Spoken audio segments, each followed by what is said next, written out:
ANMR ನ್ಯೂಸ್ಗೆ ಸ್ವಾಗತ. ನಿಮ್ಮ ದೃಷ್ಟಿ ನಿಮ್ಮ ಜೀವನದ ಬೆಳಕು, ಇದನ್ನು ಕಾಪಾಡುವುದು ನಮ್ಮ ಜವಾಬ್ದಾರಿ. 20 ವರ್ಷಕ್ಕಿಂತ ಹೆಚ್ಚು ಅನುಭವ ಹೊಂದಿರುವ ಪರಿಣಿತ ಕಣ್ಣಿನ ತಜ್ಞರ ತಂಡ, ಅತ್ಯಾಧುನಿಕ ಯಂತ್ರೋಪಕರಣ ಹೊಂದಿರುವ ಯಶಸ್ವಿ ಶಸ್ತ್ರಚಿಕಿತ್ಸೆಗಾಗಿ ಭೇಟಿ ಕೊಡಿ. GF ಕಣ್ಣಿನ ಆಸ್ಪತ್ರೆ, ಬುರ್ಗಮಕ್ಳಳ್ಳಿ, ಚಿಂತಾಮಣಿ. ಸೇವಾ ಸಮಯ ಸೋಮವಾರದಿಂದ ಶನಿವಾರದವರೆಗೂ ಬೆಳಗ್ಗೆ 9 ರಿಂದ ಸಂಜೆ 7ರವರೆಗೂ. ಆಸ್ಪತ್ರೆಯ ಪ್ರಮುಖ ಸೇವೆಗಳು: ರೆಟಿನಾ ಕ್ಲಿನಿಕ್, ಸಂಪೂರ್ಣ ರೆಟಿನಾ ಸೇವೆಗಳು, ಡಯಾಬಿಟಿಕ್ ರೆಟಿನೋಪತಿ ತಪಾಸಣೆ ಹಾಗೂ ಚಿಕಿತ್ಸೆ, ರೆಟಿನಾ ಲೇಸರ್ ಚಿಕಿತ್ಸೆ, ರೆಟಿನಾ ಶಸ್ತ್ರಚಿಕಿತ್ಸೆಗಳು, ಮಾಕ್ಯುಲರ್ ಡಿಜನರೇಷನ್ ಚಿಕಿತ್ಸೆ, ರೆಟಿನಾ ಡಿಟ್ಯಾಚ್ಮೆಂಟ್ ಶಸ್ತ್ರಚಿಕಿತ್ಸೆ, ಯೂನಿಟಿಸ್ ಹಾಗೂ ಇತರೆ ರೆಟಿನಾ ಸಂಬಂಧಿತ ಕಾಯಿಲೆಗಳ ಚಿಕಿತ್ಸೆ, ಕಣ್ಣೀರಿನ ನಾಳದ ತೊಂದರೆಗಳಾದ DCT ಮತ್ತು DCR ಶಸ್ತ್ರಚಿಕಿತ್ಸೆ.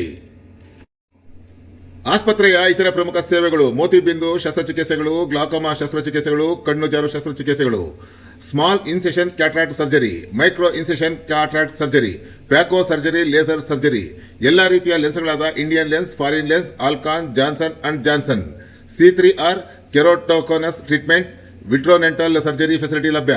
ಯಶಸ್ವಿನಿಯಾಗೋ ಆರೋಗ್ಯ ವಿಮಾ ಸೌಲಭ್ಯಗಳು, ಆಪ್ಟಿಕಲ್ ಸೇವೆಗಳು, ಗುಣಮಟ್ಟದ ಚಶ್ಮೆಗಳು ಹಾಗೂ ಲೆನ್ಸ್ಗಳು GEF ಕಣ್ಣಿನ ಆಸ್ಪತ್ರೆಯಲ್ಲಿ ಲಭ್ಯ.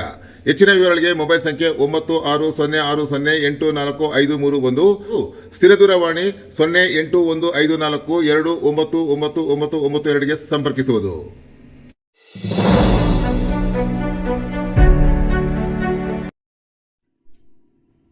ದಶಕಗಳ ನಂತರ ಚಿಂತಾಮಣಿಯಲ್ಲಿ PLD ಬ್ಯಾಂಕ್ಗೆ ಸಚಿವರಿಂದ ಚಾಲನೆ.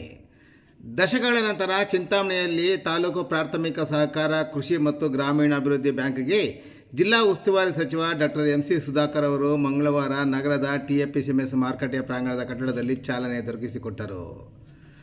ನಂತರ ಮಾತನಾಡಿದ ಸಚಿವರು, ಚಿಂತಾಮಣಿಯಲ್ಲಿ PLD ಬ್ಯಾಂಕನ್ನು ಸುಮಾರು 34 ವರ್ಷಗಳ ಹಿಂದೆ ನಿಲ್ಲಿಸಿದ್ದರು. ಎಲ್ಲರೂ ಮರೆತು ಹೋಗಿದ್ದರು. ಕಳೆದ 26 ವರ್ಷಗಳ ಹಿಂದೆ, ಅಂದರೆ 1999ರಲ್ಲಿ ಬ್ಯಾಂಕ್ ವಹಿವಾಟು ಸಂಪೂರ್ಣವಾಗಿ ಸ್ಥಗಿತಗೊಂಡಿತ್ತು. ಅದನ್ನು ಮತ್ತೆ ಪ್ರಾರಂಭ ಮಾಡಬೇಕೆಂದು 2011-12ರಲ್ಲಿ ಗುಟ್ಟಾಗಿ ಪ್ರಯತ್ನವಾಗಿತ್ತು ಎಂದು ವಿವರಿಸಿದರು. ಆದರೆ ನಾನು ಅಂದಿನ ಸಹಕಾರ ಸಚಿವರಾಗಿದ್ದ ಪುಟ್ಟಸ್ವಾಮಿ ಗೌಡರು ಇದೀಗ ಸ್ವಾಮೀಜಿಯಾಗಿದ್ದಾರೆ. ಅವರೊಂದಿಗೆ ಚರ್ಚೆ ನಡೆಸಿ ಕಾನೂನುಬದ್ಧವಾಗಿ ಪ್ರಾರಂಭ ಮಾಡುವಂತೆ ಒತ್ತಡ ಹೇರಿದ ಪರಿಣಾಮ ಸ್ಥಗಿತಗೊಂಡಿತು ಎಂದ ಸಚಿವರು, ಅಂದಿನಿಂದ ಈ ಬ್ಯಾಂಕ್ ಕಡೆ ಯಾರೂ ಗಮನ ಕೊಡಲೇ ಇಲ್ಲ ಎಂದರು. ಇನ್ನು PLD ಬ್ಯಾಂಕ್ 1989ರಲ್ಲಿ ಚುನಾವಣೆ ನಡೆದಾಗ ನಮ್ಮ ತಂದೆಯವರು ಮತ್ತು ವೇಮಗಲ್ನ C ಬೈರೇಗೌಡರ ಬೆಂಬಲಿಗರ ನಡುವೆ ದೊಡ್ಡ ಗಲಾಟೆಯಾಗಿ ಲಾಠಿ ಚಾರ್ಜ್ ಮತ್ತು ಗಾಳಿಯಲ್ಲಿ ಗುಂಡು ಸಹ ಹಾರಿಸಿದ್ದನ್ನು ಸಹ ನೆನಪಿಸಿದ ಸಚಿವರು, ಈ ಚುನಾವಣೆಯಲ್ಲಿ ನಮ್ಮವರು ಹೆಚ್ಚಿನ ಸಂಖ್ಯೆಯಲ್ಲಿ ಗೆದ್ದಿದ್ದರು ಎಂದು ವಿವರಿಸಿದರು. ಇನ್ನು ಸರ್ಕಾರ ಮತ್ತು ಸ್ಥಳೀಯ ಮುಖಂಡರ ಸಹಕಾರದಿಂದ ಬ್ಯಾಂಕ್ ಕಾರ್ಯಾಚರಣೆಗಳನ್ನು ಸುಗಮಗೊಳಿಸಲು ಒಪ್ಪಂದ ಮಾಡಿಕೊಂಡಿದ್ದು, ರೈತರಿಗೆ ಸಾಲ, ಬಡ್ಡಿ ಮನ್ನಾ ಯೋಜನೆ, ಸದಸ್ಯತ್ವ ವೃದ್ಧಿ ಹಾಗೂ ವಾರ್ಷಿಕ ಸಭೆಗಳ ಮೂಲಕ ಸಂಘಟನೆಯ ಸಬಲೀಕರಣದ ಬಗ್ಗೆ ಒತ್ತಿ ಹೇಳಿದ ಸಚಿವರು, ಬ್ಯಾಂಕ್ ಪುನಶ್ಚೇತನವು ಗ್ರಾಮೀಣ ಆರ್ಥಿಕತೆಯಲ್ಲಿ ಸಕಾರಾತ್ಮಕ ಬದಲಾವಣೆ ನಿರೀಕ್ಷಿಸಲಾಗಿದೆ. ಜೊತೆಗೆ ಸ್ಥಳೀಯ ಅಭಿವೃದ್ಧಿ, ಸಾಲದ ನಿಗ್ರಹ, ಸದಸ್ಯರ ಸಕ್ರಿಯ ಪಾಲ್ಗೊಳ್ಳುವಿಕೆಯನ್ನು ಇನ್ನು ಕಾರ್ಯಕ್ರಮದಲ್ಲಿ TAPCMS ಮಾಜಿ ಅಧ್ಯಕ್ಷ ಚಂದ್ರಪ್ಪ, ತಾಲೂಕು ಗ್ಯಾರಂಟಿ ಸಮಿತಿ ಅಧ್ಯಕ್ಷ ನಾರಾಯಣಪ್ಪ, ಮಾಜಿ ಜಿಲ್ಲಾ ಪಂಚಾಯತ್ ಸದಸ್ಯ ಶಿವಣ್ಣ, ನಗರ ಯೋಜನಾ ಪ್ರಾಧಿಕಾರದ ಅಧ್ಯಕ್ಷ ಶ್ರೀನಾಥ್, ಶಿವಣ್ಣ ಸೇರಿದಂತೆ ಹಲವಾರು ಮುಖಂಡರು ಈ ಸಂದರ್ಭದಲ್ಲಿ ಉಪಸ್ಥಿತರಿದ್ದರು. PLD ಬ್ಯಾಂಕ್ ಅನ್ನೋದನ್ನ ಎಲ್ಲ ಮರ್ತೋಗ್ತೀವಿ. ಸುಮಾರು 34 ವರ್ಷ ಆಗ್ತದೆ. 99 ಸುಮಾರು ವರ್ಷಗಳ, ಸುಮಾರು 99 ಅಂದರೆ 26 ವರ್ಷಗಳ ಹಿಂದೆ ಇದು ನಿಂತೋದಂತ. ಅದನ್ನ ಮತ್ತೆ ಪ್ರಾರಂಭ ಮಾಡಬೇಕು ಅಂತ ಹೇಳಿ 2011ರಲ್ಲಿ ಒಂದು ಪ್ರಯತ್ನ ಆಯಿತು. 11-12ರಲ್ಲಿ ಒಂದು ಪ್ರಯತ್ನ ಆಯಿತು. ಕೆಲವರು ಇದನ್ನ ಗುಟ್ಟಾಗಿ ಇದನ್ನ ಮಾಡ್ಕೋಬೇಕು ಅಂತಕ್ಕಂಥ ಒಂದು ಪ್ರಯತ್ನ ಮಾಡಿದ್ರು. ತಕ್ಷಣ ನಮ್ಮ ಮುಖಂಡರುಗಳೆಲ್ಲರೂ ಒಟ್ಟಾಗಿ ಲಕ್ಷ್ಮೀ ದೇವಕೋಟೆ, ನಾರಾಯಣ ಸಂಬಂಧ ಇವರೆಲ್ಲರೂ ಇದ್ರು. ಎಲ್ಲರೂ ಒಂದು ನಿಯೋಗ, ಅವಾಗ ಪುಟ್ಟಸ್ವಾಮಿ ಅವರು ಇವತ್ತು ಅವರು ಸ್ವಾಮೀಜಿ ಆಗಿದ್ದಾರೆ. ಅವತ್ತು ಅವರು ಮಂತ್ರಿಗಳಾಗಿದ್ದರು, ಸಹಕಾರಿ ಸಚಿವರಾಗಿದ್ದರು.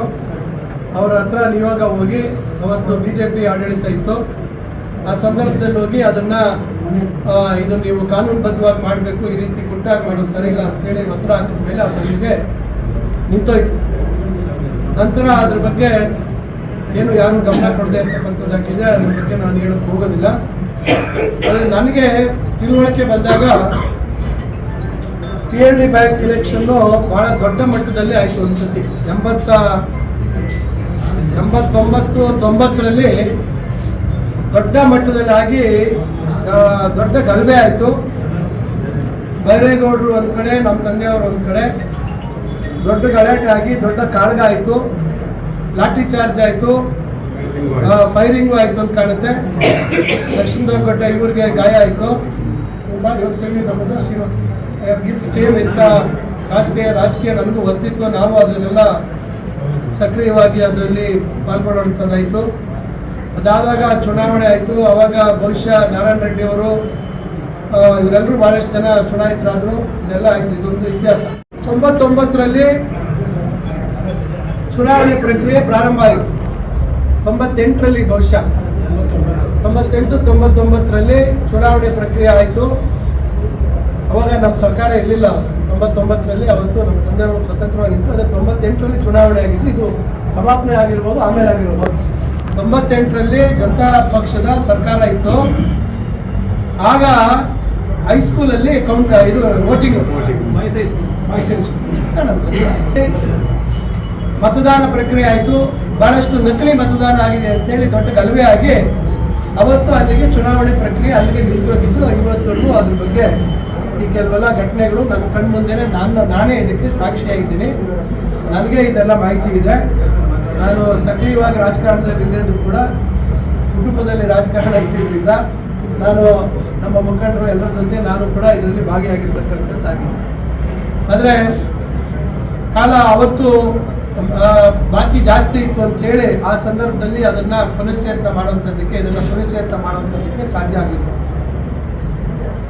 ನಂತರ 10 ವರ್ಷ ಯಾರು ಬಹುಶಃ ಅದ್ರ ಕಡೆ ಗಮನ ಕೊಟ್ಟಿಲ್ಲ. ಅದರಿಂದ ನಾವು ಅದ್ರ ಬಗ್ಗೆ ಏನು ಚರ್ಚೆ ಮಾಡುವಂಥದ್ದಿಲ್ಲ.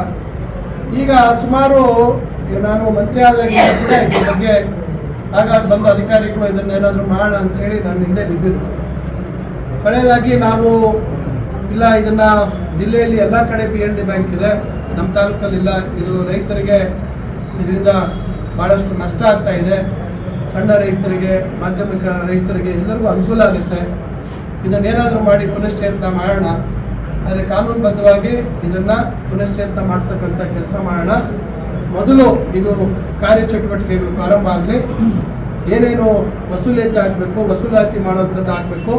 ಮತ್ತು ಶೇರ್ ಅಮೌಂಟು ಏನು ಹೆಚ್ಚು ಮಾಡಿ ಅದನ್ನು ಕಟ್ಟಿ ಹೊಸದಾಗಿ ಶೇರ್ದಾರ ಆಗುವಂಥದ್ದು ಇರ್ಬೋದು. ಇನ್ನು ಹೊಸದಾಗಿ ಅದು ವಹಿವಾಟು ಪ್ರಾರಂಭ ಆದಾಗ ತಂತಾನಾಗೆ ಏನು ಆರ್ಥಿಕ ಒಂದು ಚಕ್ರ ಪ್ರಾರಂಭ ಆಗುತ್ತೆ. ಆ ಆರ್ಥಿಕ ವಹಿವಾಟಿನ ಚಕ್ರ ಪ್ರಾರಂಭ ಆದಾಗ ಆಗ ಬ್ಯಾಂಕು ಒಂದು ಮಟ್ಟಕ್ಕೆ ಬಂದಾಗ ನಂತರ ಚುನಾವಣೆ ಮತ್ತೊಂದು ಪ್ರಕ್ರಿಯೆಗಳನ್ನು ನಾವು ಮಾಡೋಣ ಅಂತಕ್ಕಂಥ ತೀರ್ಮಾನ ಮಾಡಿ. ಯಾಕಂದ್ರೆ ಎಷ್ಟು ಮಟ್ಟಿಗೆ ನಮ್ಮ ತಾಲೂಕಿನ ರೈತರು ಇದಕ್ಕೆ ಸಹಕಾರ ಕೊಡ್ತಾರೆ, ಯಾರು ಮಾಡಬೇಕು ಅಂತಕ್ಕಂಥದ್ದು ಅಲ್ಲ ಇವತ್ತು ಉದ್ದೇಶ. ಇವತ್ತು ನಾವು ಇದನ್ನ ಸರಿಯಾದ ರೀತಿಯಲ್ಲಿ ರೈತರಿಗೆ ಉಪಯೋಗ ಆಗ್ತಕ್ಕಂಥದ್ದು ಆಗಬೇಕಾದ್ರೆ ರೈತರ ಸಕ್ರಿಯ ಪಾಲ್ಗೊಳ್ಳುವಿಕೆ ಆಗಬೇಕು ಅಂತಕ್ಕಂಥದ್ದು ನಮ್ಮೆಲ್ಲರ ಉದ್ದೇಶ. ಅದರಿಂದ ಇವತ್ತು ಈಗ ನಾನೇ ಇವ್ರಿಗೆ ನಮ್ಮ TAPS ಅವ್ರಿಗೆ ಹೇಳಿ ಇದು ಜಾಗ ಕೊಡಿ ಅಂತ ಕೇಳಿದೆ. ಇವ್ರದ್ದು ಜಾಗ ಇದೆ, ಒಳ್ಳೆ ಬೆಲೆ ಬಾಳ್ತಕ್ಕಂಥ ಜಾಗ ನಮ್ಮ ತಾಲೂಕ್ ಪಂಚಾಯತಿ ಪಕ್ಕದಲ್ಲಿ. ಆಗ ನಮ್ಮ ತಂದೆಯವರು, ನಮ್ಮ ತಾತ ಅವ್ರ ಕಾಲದಲ್ಲಿ ಆಗಿರ್ತಕ್ಕಂಥದ್ದು ಜಾಗ. ಅದು ಸ್ವಲ್ಪ ಒತ್ತುವರಿ ಆಗಿರ್ಬೇಕು, ಆಗಿಲ್ವಾ? ಯಾಕಂದ್ರೆ ಅಲ್ಲೆಲ್ಲ ನಮ್ಮ ಇವರೆಲ್ಲ ಪತ್ರಕರ್ತರ ಭವನದವರು ಸ್ವಲ್ಪ ಎಲ್ಲ ಅಷ್ಟೇ ಏನಪ್ಪ ಇದು ಟ್ಯಾಂಕಿಗೆಲ್ಲ ಒತ್ಕೊಂಡ್ಬಿಟ್ಟಿದ್ದಾರೆ. ಏನು ದೇವಪ್ಪ ನೋಡಿದ್ದೀರ ಭವನಕ್ಕೆಲ್ಲ ಜಾಗ ತಾಲೂಕ್ ಪಂಚಾಯತಿ. ಇದೆಲ್ಲ ಬಹುಶಃ ಆ ರೀತಿ ಮಾಡೋದು ಒಳ್ಳೇದಲ್ಲ.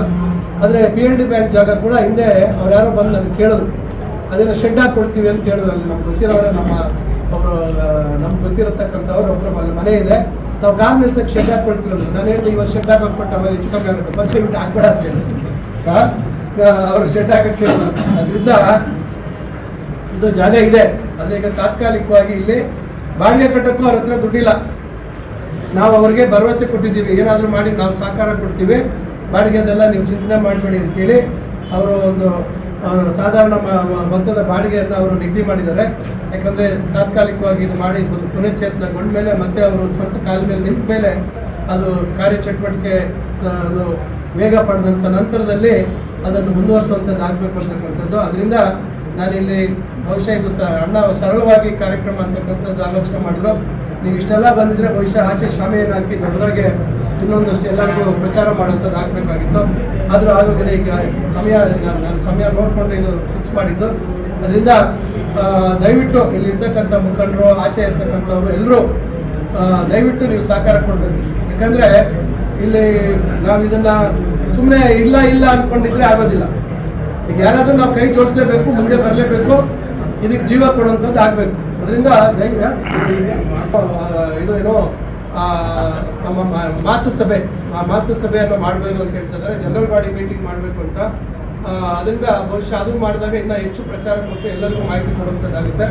ಬಹುಶಃ ಅದು ನೋಡಿಕೊಂಡು ಅದನ್ನು ಮುಂದೆ ಒಂದು ತಾರೀಖನ್ನು ನಿಗದಿ ಮಾಡಿಕೊಂಡು ಅದನ್ನು ಕೂಡ ನಾವು ಸಭೆಯನ್ನು ಮಾಡಿ ಇದಕ್ಕೇನಾದರೂ ಒಂದು ಜೀವ ಕೊಡ್ತಕ್ಕಂಥ ಒಂದು ಕೆಲಸ ಮಾಡೋಣ. ದಯವಿಟ್ಟು ಇಲ್ಲಿರ್ತಕ್ಕಂಥ ಎಲ್ಲರೂ ನಾವು ಸಹಕಾರ ನೀಡಬೇಕು. ಈ PNB ಬ್ಯಾಂಕ್ ಮತ್ತೆ ಪುನಶ್ಚೇತನ ಆಗಬೇಕು ಚಿಂತಾಮಣಿಯಲ್ಲಿ, ಮತ್ತು ಇದರ ಅನುಕೂಲ ನಮ್ಮ ತಾಲೂಕಿನ ರೈತರಿಗೆ ಆಗಬೇಕು ಅಂತಕ್ಕಂಥದ್ದು ನಮ್ಮೆಲ್ಲರ ಸದುದ್ದೇಶ. ಅದರಿಂದ ದಯವಿಟ್ಟು ಎಲ್ಲರೂ ಸಕ್ರಿಯರಾಗಿ ಇದರಲ್ಲಿ ಮಾಡ್ಕೊಂಡು ಹೋದ್ರೆ ಖಂಡಿತ ಯಾವ ಸಂಸ್ಥೆಯನ್ನು ನಾವು ಉಳಿಸ್ಲಿಕ್ಕೆ ಆಗೋದಿಲ್ಲ. ಆಮೇಲೆ ಮತ್ತೆ ಈಗ ಅವ್ರು ಹೇಳಿದ್ರು ಸಾಲ ಅದಕ್ಕೆ ಬರ್ತದೆ ಇದಕ್ಕೆ ಬರ್ತದೆ ಅಂತ. ಈಗ ಭಾಳ ಚೆನ್ನಾಗಿ ಯೋಚನೆ ಮಾಡ್ಬೋದು, ಅವನು ಅಪ್ಪೆತ್ಕೊಂಡು ಆರಾಮ ಊಟ ಇರ್ತದ ಅಂತ. ದಯವಿಟ್ಟು ತೆಗ್ಬಿಡಿ ತಲೆಯಲ್ಲಿ. ಯಾಕಂದ್ರೆ ನಾವು ಸ್ವಲ್ಪ ಜವಾಬ್ದಾರಿಯಿಂದ ನಡ್ಕೋಬೇಕಾಗ್ತದೆ. ಸಾಲ ತಗೊಂಡ್ಮೇಲೆ ಸಂಸ್ಥೆ ಉಳಿಬೇಕಾದ್ರೆ ಸಾಲ ವಾಪಸ್ಸು ಕಟ್ಟಬೇಕಾಗುತ್ತೆ. ಸರ್ಕಾರ ಏನು ಸೌಲಭ್ಯ ಕೊಡ್ತಾ ಇದೆ ಅದರ ಸದುಪಯೋಗ ಪಡ್ಕೋಬೇಕಾಗುತ್ತೆ. ದಯವಿಟ್ಟು ಆ ಮನಸ್ಥಿತಿಯಲ್ಲಿ ಇರಬಾರ್ದು. ಈ ಸಂಸ್ಥೆನ ಉಳಿಸೋದಕ್ಕೆ ತಾವೆಲ್ಲರೂ ಸಹಕಾರ ಕೊಡ್ತೀರಾ? ಕೊಡಬೇಕು.